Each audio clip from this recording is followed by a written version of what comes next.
Jens, men ska han inte filma kanske?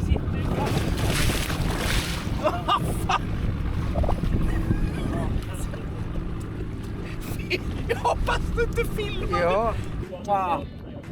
Eller tolkens finaste borre. Nu ska du få simma tillbaks.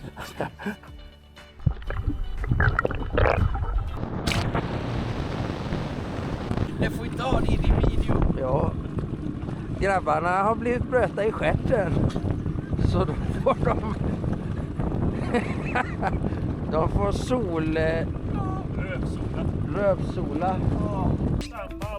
Nej, den här är ännu större. Jag tror att den är större. Herregud.